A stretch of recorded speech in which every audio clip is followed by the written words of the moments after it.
Hi, so this is part two of love.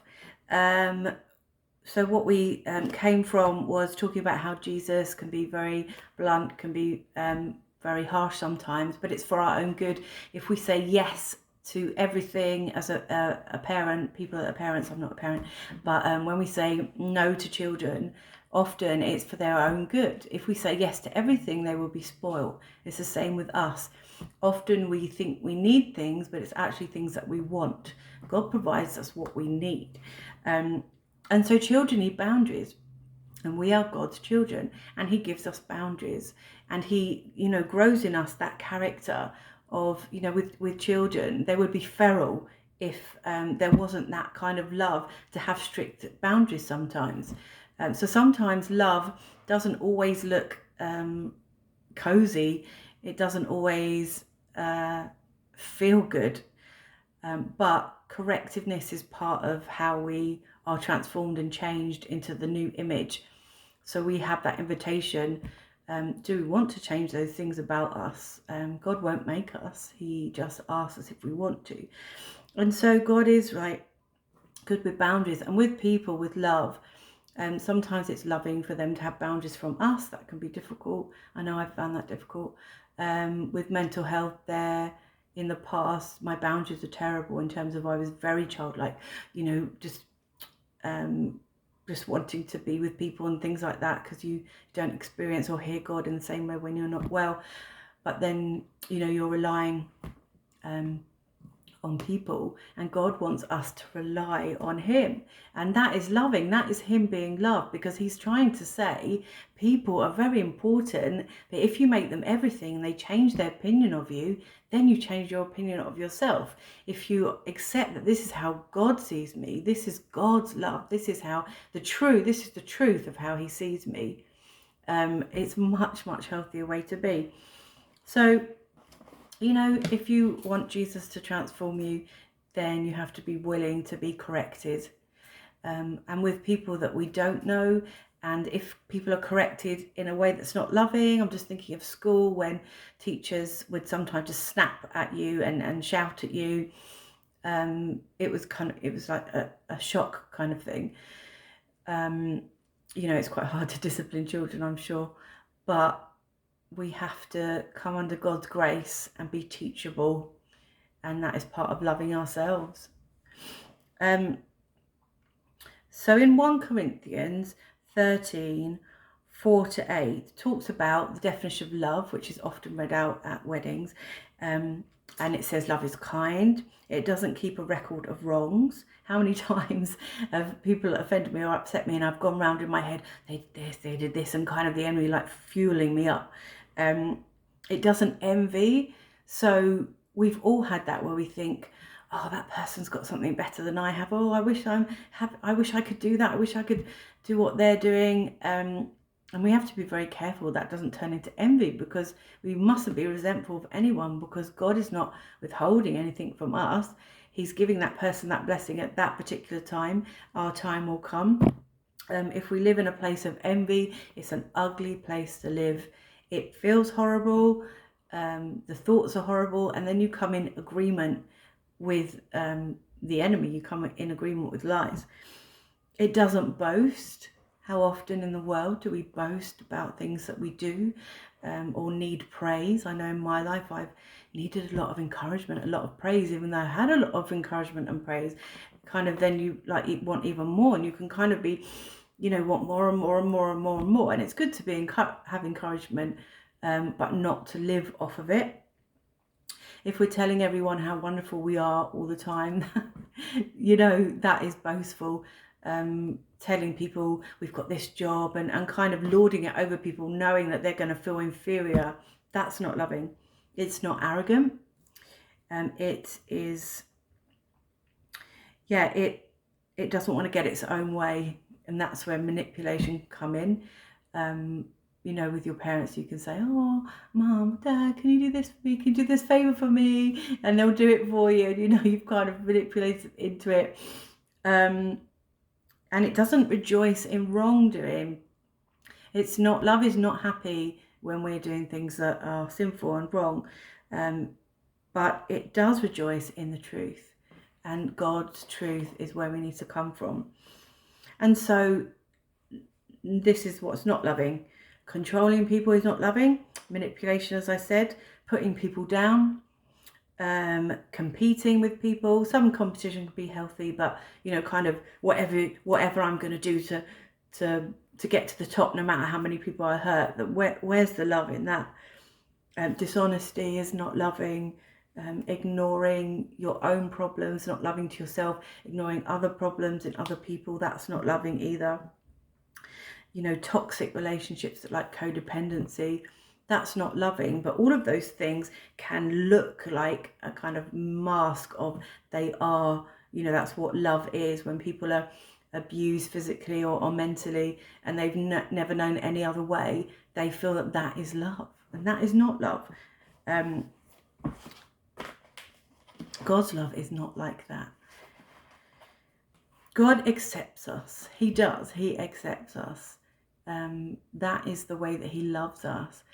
He would love us to move forward with him, but he loves us. He loves his creation. He made us. He made us all on purpose. He made us out of love. How do we love others? My biggest way of loving people is having them round, baking for them. Loving myself is not eating the cakes, which not got round to yet. I love serving in church. That's why I show love in church. How are we loving in churches? Are we helping the organisation to run, or are we just being spectators? Are we being part of it, or are we just expecting other people to do things? Because churches mostly are volunteers. Some people, there are some staff, but mostly volunteers, and we have to all come together as a fellowship, as a family and that's the same with any other aspect in our life. Being there for me is listening to people and not judging them, giving them a safe place to say, I love you, whatever wrong you've done, because I've done things wrong. God's forgiven me. I love to encourage people's dreams. That's why I love people. So I like having people round for home group, and we're all in the word together and fellowshipping. I just love having people over, full stop. And God gave me this flat so I could share God's love, because hospitality is one of the gifts of the spiritual gifts, and I just love it. I love being with people, around people, and then when they're gone, I'm like, okay, loving myself is then having some downtime. The challenges of being rejected. Every single person in their lifetime has been rejected by someone, or a workplace. They've had an experience of rejection, and I tell you what, Jesus knows what rejection is, but God will never reject you. Jesus had the worst kind of rejection. His own people turned on him.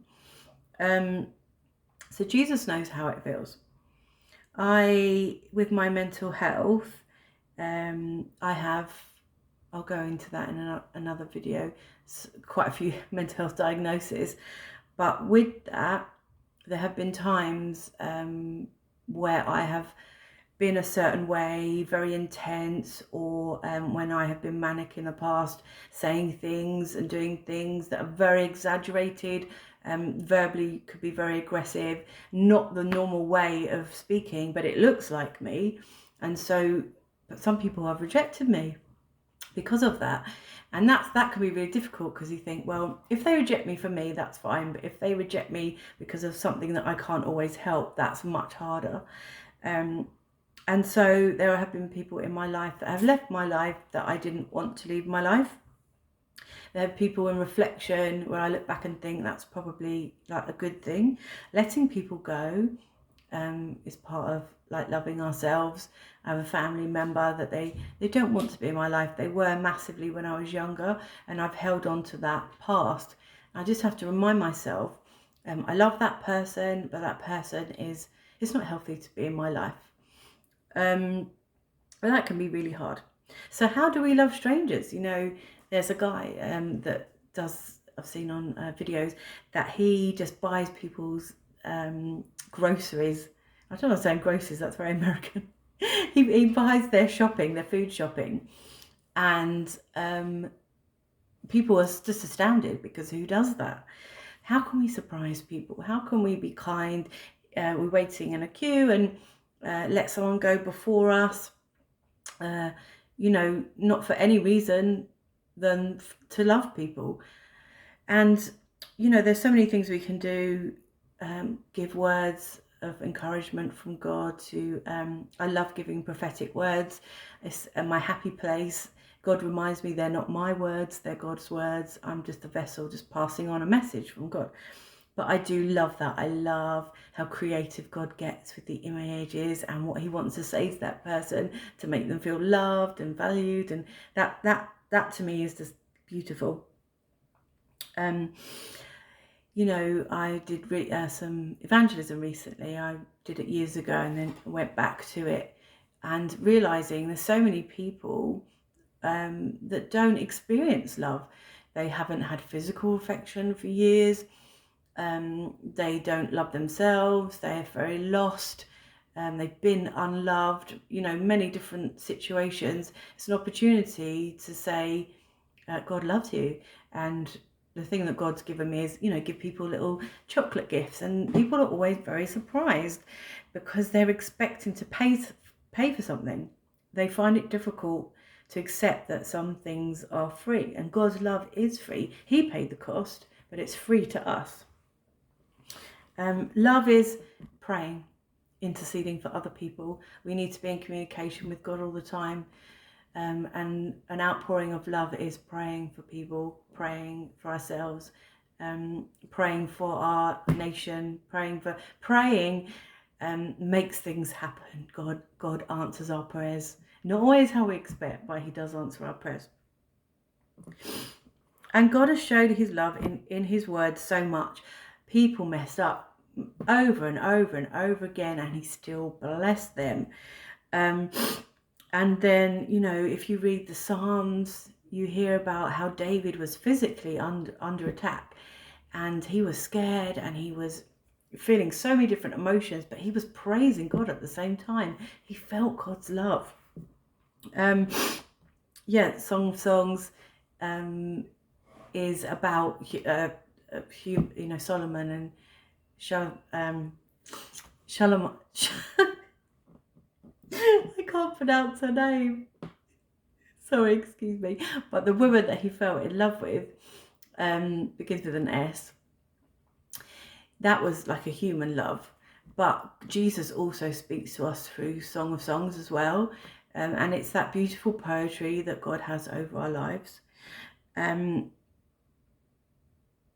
How does God show love in your life?